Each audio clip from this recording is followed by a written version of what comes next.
Gente, vamos fazer aqui no vídeo 61 mais um exemplo, né, envolvendo a aplicação da lei de Faraday-Lenz.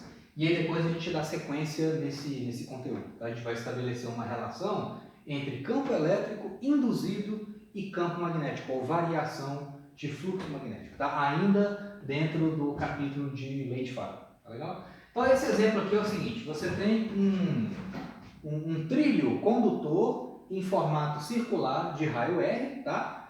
Aqui você tem esse comprimento aqui, é um fio horizontal, esse fio aqui ele está fixo, tá?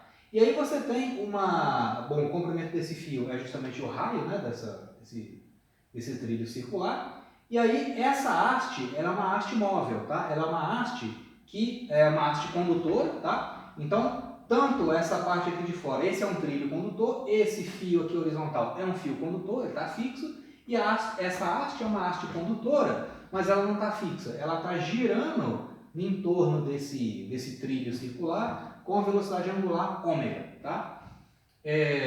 Então, nesse instante aqui, por exemplo, essa haste condutora, ela está fazendo um ângulo θ de t com a horizontal, beleza? Então, esse pedaço aqui, ó, esse fio horizontal, esse pedaço do trilho circular condutor e essa haste fixa, parece uma fatia de pizza, né? Esse setor circular aqui, parece uma fatia de pizza, né? Essa areazinha aqui. Essa região é uma espira condutora com área variável, porque esse camarada aqui está se movendo. E toda essa região está imersa todo esse aparelho, né? Está imerso numa região de campo magnético uniforme B, tá? Então o campo magnético não varia, mas essa haste aqui muda de posição. Se ela muda de posição, logo de cara, se essa haste aqui está mexendo, então a área que está contida dentro dela, né? Essa área aqui, ó, deixa eu pegar as canetas aqui, essa areazinha aqui, ó, ela está variando no tempo, né? Essa área aqui, ó, no interior desse setor circular, né, ou a área desse setor circular, ela está variando no tempo.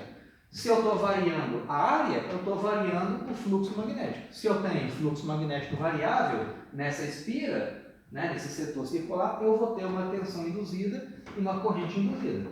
E eu quero saber qual que é o sentido e a direção da corrente e da tensão, a polaridade da tensão induzida, né, e o valor de cada uma delas, tá? Então, antes de fazer a parte quantitativa, vamos ver qual que é o sentido o sentido da corrente induzida e a polaridade da tensão induzida, né? Então, vamos ver aqui o seguinte. Essa haste está mexendo para cá. Então, a área dela está aumentando. O fluxo magnético está aumentando nesse instante. Então, vamos ver. Pela lei de Faraday-Lenz, o que eu tenho? Tensão eletromotriz induzida numa espira é igual menos a taxa de variação do fluxo magnético variável, né? Taxa de variação do fluxo no tempo, tá? Menos dφ dt. Então vamos ver aqui o seguinte, usando aquela regrinha da mão direita, a regra número 3, né? Coloca o dedão direito no sentido do fluxo, então o fluxo está apontando para lá. Ou a corrente induzida vai estar no sentido horário ou no sentido anti-horário. Vamos ver. Essa camarada aqui, ó, está aumentando de área. Se está aumentando de área, eu tenho cada vez mais linhas de indução cruzando aquela superfície. Então, o meu fluxo magnético, ele está aumentando ou diminuindo? Esse fluxo aqui, ó, ele está aumentando, né? A área está crescendo. Então, esse camarada aqui, ele é positivo. O positivo dessa expressão com o negativo daqui, ó, vai dar uma expressão negativa. Então, a força eletromotriz avaliada nesse sentido aqui, ó, que é o sentido dos dedos da minha mão direita, esse sentido é o sentido negativo tanto da força eletromotriz quanto da corrente induzida. Então, se esse aqui é o sentido negativo, qual que é o sentido positivo? O inverso. Então, a corrente induzida, nesse caso, ela vai estar orientada dessa forma aqui. Corrente induzida, né? E aqui ela vai passar aqui por esse setor circular dessa forma, é o meu I induzido, e vai vir aqui pela haste nesse sentido, né? Esse é o meu I induzido, tá? É como, então, se eu tivesse uma bateria ligada nesse circuito, né? Como se eu tivesse uma bateria ligada aqui assim, né? O polo negativo aqui e o polo positivo aqui, né? O meu epsilon induzido. Como se eu tivesse uma bateria ligada nesse setor circular, gerando uma corrente, que no caso é a minha corrente induzida. Tá? Então, beleza, esse é o sentido. Vamos ver quanto que vale o fluxo magnético, fazer a derivada do fluxo e achar quanto que vale o epsilon e a corrente. Né?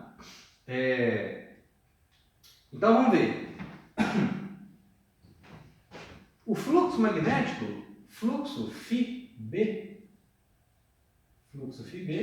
ele é integral de B escalar dA. B escalar dA. Ao longo de toda a minha superfície S, que é a superfície interna desse setor circular onde eu estou calculando o fluxo. Né? É uma integral aberta, não é uma integral fechada. É uma integral numa superfície plana bidimensional. Né? Então isso aqui é igual a integral de... nesse caso, eu estou orientando, eu vou, por convenção, né? Eu vou orientar os vetores de área no mesmo sentido do fluxo. Então os meus de área estão para dentro e o B está para dentro também, todos os pontos. Então B escalar de área é simplesmente B dA. Como o B ele é constante, né? Esse B é uniforme em todos os pontos, então isso aqui é simplesmente o quê? B, intensidade do campo, que é um dado do problema, vezes a integral de de área na superfície S. Né? Ou seja, a integral de de área é a área do setor circular. Né? Essa integral aqui, esse camarada, é a área do setor circular. A área do setor circular, né? A área dessa fatia de pizza aqui do meu circuito. Tá? Então, beleza. Agora eu preciso achar uma expressão para aquele de área, né? A área de um setor circular de raio θ, de ângulo θ, tá? Ó, gente, para eu achar isso, para eu achar uma expressão para essa área, basta eu fazer uma regrinha de 3, né? Olha só, quando eu tenho, qual que é a área correspondente a um círculo completo, né? Quando eu tenho um ângulo de 2π radianos, de ângulo, a área correspondente a um ângulo de 2π radianos é πr2, né? πr2. Então, quando eu tenho θ radianos de ângulo, né, igual esse ângulo aqui, ó, a minha área vai ser A, um Azinho, que é o que eu quero achar. Né? Então, nesse caso aqui, só fazendo a regrinha de 3, isso vai me dar o seguinte. Ó.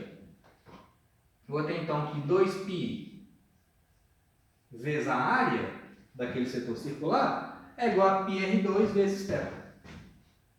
πr2 vezes θ. Né?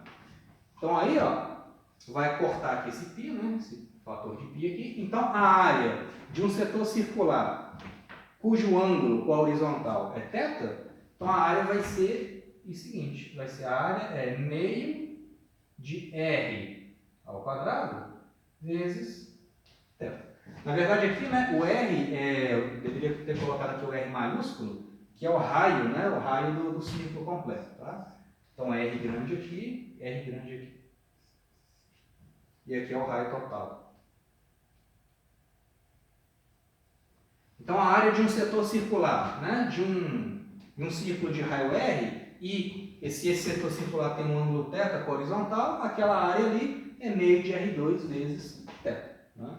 Então o fluxo magnético como é que fica? O fluxo φB é igual B vezes aquela área. Então vai ser B, intensidade do campo, vezes a área, que é meio de R2 vezes θ.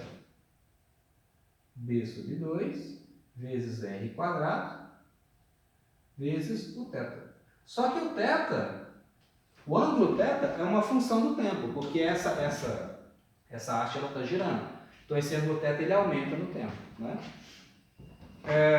Então por isso que o fluxo magnético é uma função do tempo. Tá? Então agora para eu achar o módulo da força eletromotriz induzida, eu tenho que fazer a derivada do fluxo magnético e pegar o módulo. Né? Então fazendo isso eu vou ter o seguinte, isso implica que a força eletromotriz induzida, Epsilon induzido,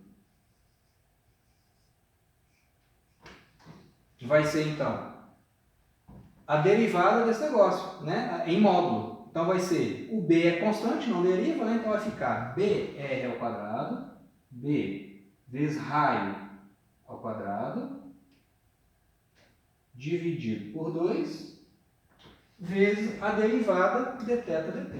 Derivada de θ dt.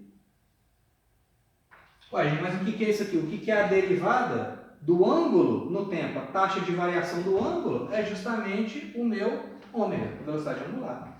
Então isso aqui vai ser simplesmente ômega.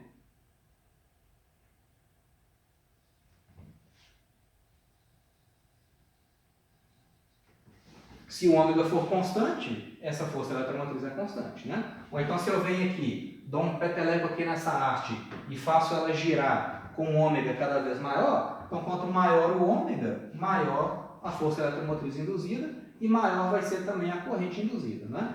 Para achar a corrente induzida, eu teria que saber a resistência elétrica desse conjunto, né? Se, por exemplo, digamos que esse fio tem resistência elétrica muito pequena, esse pedaço, desse comprimento de arco, né, de círculo, também tem uma resistência pequena, e a resistência elétrica está toda contida na própria haste, né? Então a corrente induzida seria o seguinte, o I induzido,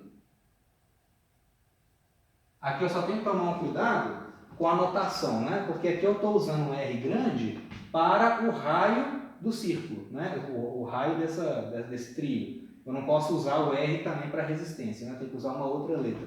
Então, mas a corrente induzida vai ser força eletromotriz sobre resistência, né? Então vai ser BR quadrado vezes ômega sobre 2 vezes, eu vou escrever por explícito, né, a palavra resistência só para ficar destacado, né? 2 vezes a resistência.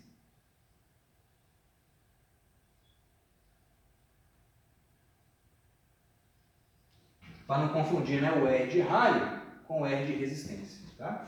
Seria, no caso, a resistência elétrica da própria haste. Ok?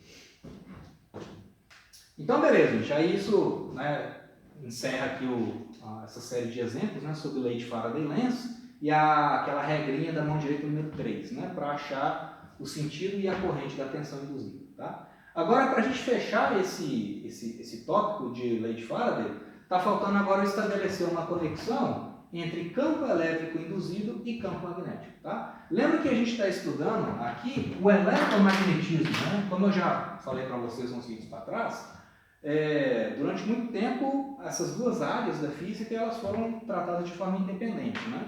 Mas a partir do momento que o Ørsted viu que, de fato, cargas em movimento produzem linhas de campo magnético, surge o eletromagnetismo, né? Ou seja, de fato, tem uma conexão entre as duas áreas.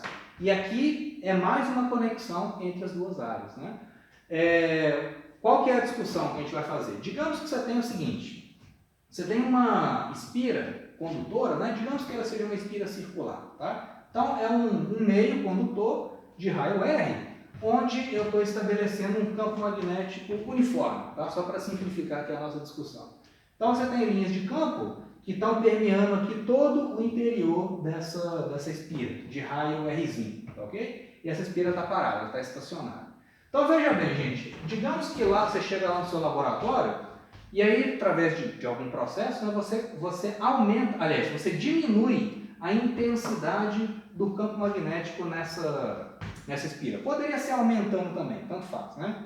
Só porque aqui os exemplos que eu vou fazer é com B decrescente, mas poderia ser um B crescente também. O fato é, você tem um material condutor, você tem uma espira condutora, linhas de campo magnético atravessando aquela espira condutora, e esse fluxo magnético produzido por essas linhas de campo, esse fluxo é variável. Tá? Bom, se você tem um fluxo magnético variável, a gente sabe que vai surgir uma força eletromotriz induzida e uma corrente induzida. Agora veja bem, gente, essa espira está paradinha, né? E aí de repente o simples fato de você variar o fluxo magnético, no caso aqui é um fluxo magnético decrescente, tá? O simples fato de você variar o fluxo magnético faz aparecer uma corrente induzida. O que seria o responsável por colocar essas cargas da minha corrente convencional em movimento? Só tem uma possibilidade, É campo elétrico. Quando o meu campo magnético estava estacionário, eu não tinha corrente induzida, as cargas lá no interior da minha fiação estavam se movimentando de forma completamente aleatória. Mas uma vez que eu estabeleço um fluxo magnético variável, vai surgir uma corrente induzida. Por que essa corrente induzida surge? Só tem uma possibilidade. Só tem uma possibilidade. Qual a possibilidade é essa? A presença de campo elétrico induzido. Esse campo elétrico induzido que vai organizar o movimento das cargas e estabelecer uma corrente. Aqui, por exemplo, não poderia ser... aqui só tem como ser o campo elétrico. Não teria possibilidade de ser, por exemplo, a força de Lorentz responsável por colocar essas cargas em movimento. Porque, olha só, aqui, ó, digamos que as cargas convencionais estão se movimentando dessa forma. Então, o vetor velocidade está para cá, né? Se eu faço o V VEC B, se eu faço o V VEC B, eu vou ter uma força magnética para cá, ó, perpendicular ao fio. Só que essas cargas estão se movimentando na direção do fio. Então, não pode ser a força magnética responsável, não pode ser a força de Lorentz a responsável por surgir corrente induzida. Porque essa força de Lorentz ela é perpendicular ao fio. E eu preciso, para colocar essas cargas em movimento, eu preciso de uma força paralela ao fio em cada ponto. Então não tem outra possibilidade. Se eu tenho fluxo magnético variável, o agente físico responsável por colocar essas cargas em movimento é o campo elétrico induzido. Induzido por quem? Induzido pelo fluxo magnético variável. Então, de fato, tem uma conexão entre campo elétrico e campo magnético, né? Ou seja, campo magnético, um fluxo magnético variável numa certa região do espaço faz aparecer linhas de campo elétrico. Tá? Então, de novo, uma conexão entre eletricidade e magnetismo. Então, magnetismo variável produz campo elétrico. E se eu tiver um condutor naquela região de campo elétrico induzido, eu vou ter uma força eletromotriz induzida, consequentemente uma corrente induzida. Então, agora o que eu quero fazer é o seguinte, estabelecer uma relação entre esse campo induzido, que é o responsável por colocar essas cargas em movimento, e o fluxo magnético variável. Tá? Então, eu vou escrever agora a lei de Faraday-Lenz, de uma forma que vai envolver o campo elétrico induzido. Tá, ok? Para fazer isso, gente, vamos pensar aqui uma coisa, né?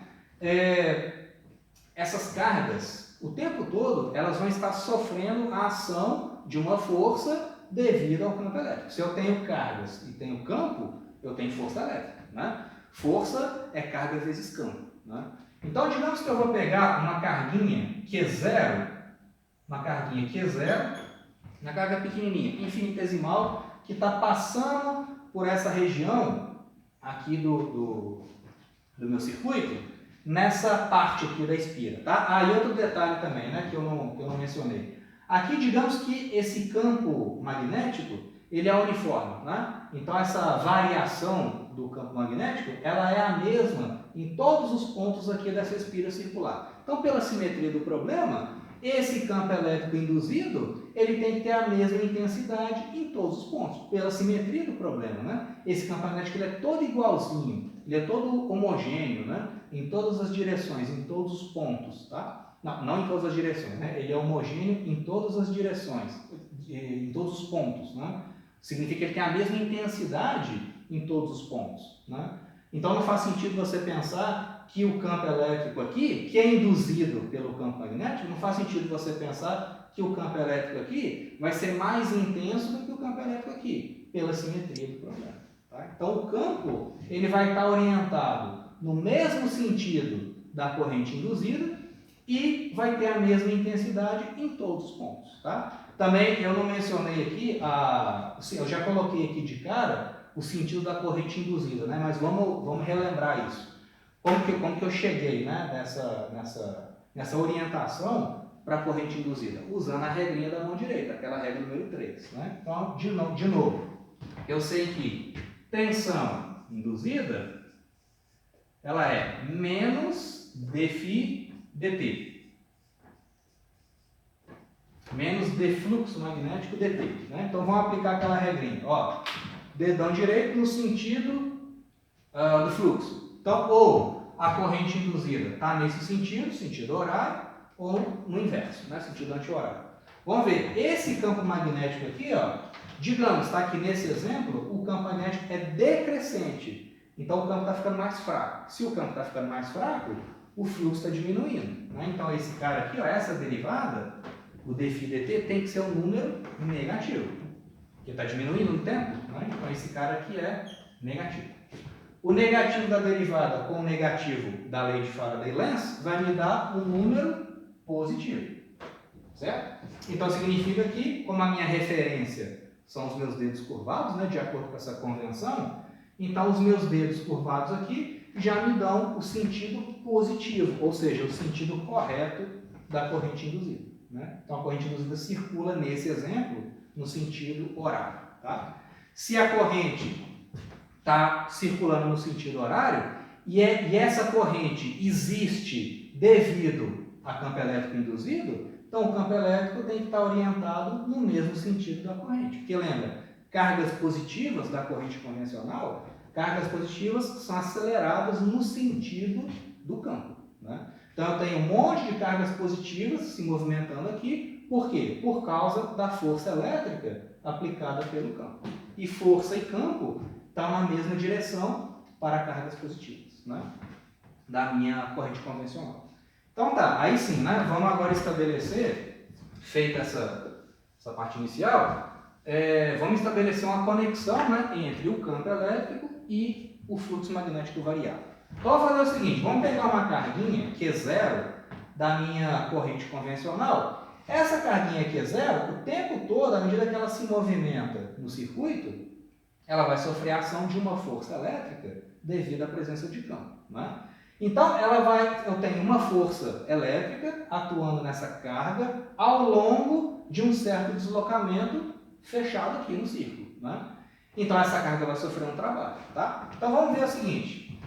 Qual que é o trabalho mecânico que o campo elétrico aplica nessa carga? Ué, vou ter o seguinte, né? O trabalho, dW, vai ser carga vezes o campo. O que é carga? Carga elétrica vezes campo. Isso é força elétrica, né? Força é carga vezes campo. Escalar dL.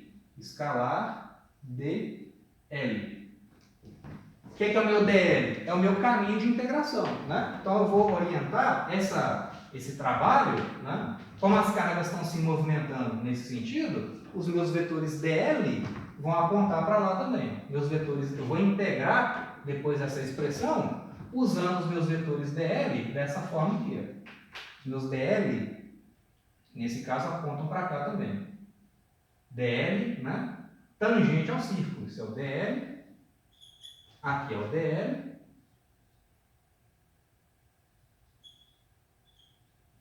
E aqui também, dL. Tangente ao círculo em todos os pontos, né? Porque justamente aquele trabalho é feito deslocando essas cargas positivas da corrente convencional ao longo de todo o círculo, né? Então os meus vetores dL apontam para cá também. Apontam dessa forma. dL é o meu caminho de integração, tá? Beleza. Então o trabalho é carga vezes campo escalar dL. Então, o que vai ser o trabalho total? O trabalho total que o campo executa naquela carga Q0 vai ser a integral de dW. Então, isso vai ser a integral de Q0 é escalar dL. E essa integral eu vou fazer ao longo de todo o percurso, né? Porque o tempo todo essa carga Q0 está sendo deslocada nesse sentido e está sofrendo a ação de uma força elétrica. Né? Então, essa integral aqui, ó, é uma integral fechada numa curva C, que é justamente a minha espira, né? No caso aqui é uma espira circular. Tá?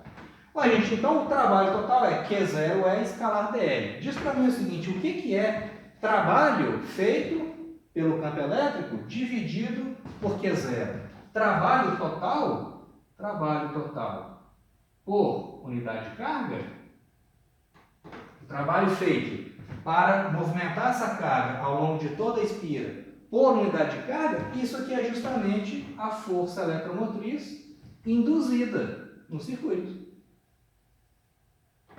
Lembra? A força eletromotriz é o trabalho feito sobre as cargas por unidade de carga. Então, essa é a força eletromotriz induzida nesse circuito. Então, a força eletromotriz é igual à integral fechada de E escalar dL. Que é o trabalho total feito pelo campo elétrico sobre uma determinada carga por unidade de carga. Né? Então, isso é igual à integral fechada de E escalar dL. Ué, mas eu sei que força eletromotriz induzida é o quê? Isso é igual a menos dφ magnético dt.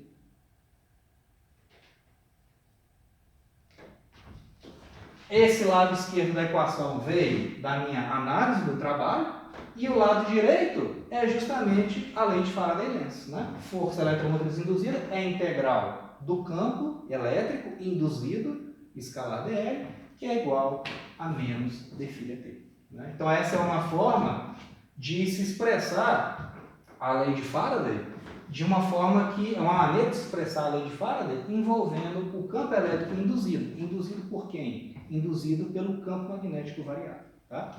Então, só expressando esse resultado aqui em palavras, e aí depois a gente aplica em alguns exemplos. Tá?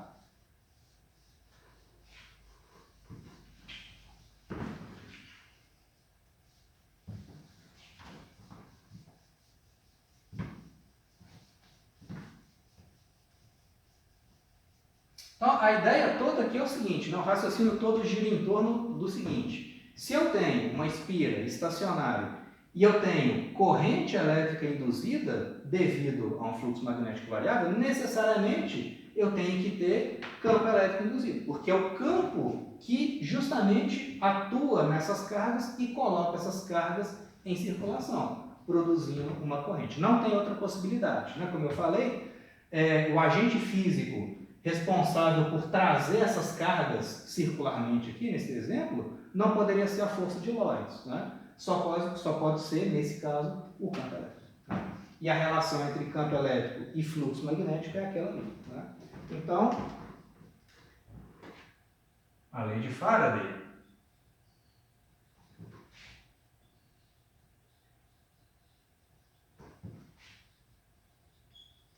a lei de Faraday-Lenz, né, que é aquela ali, mostra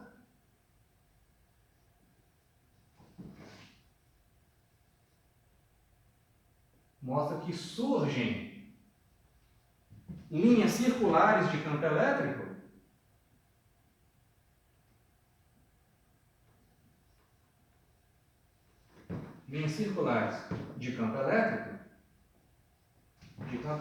induzido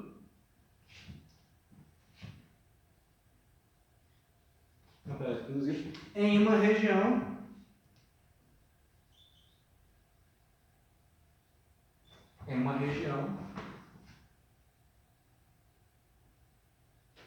onde há fluxo magnético, né? Fluxo φB, fluxo magnético variável no tempo.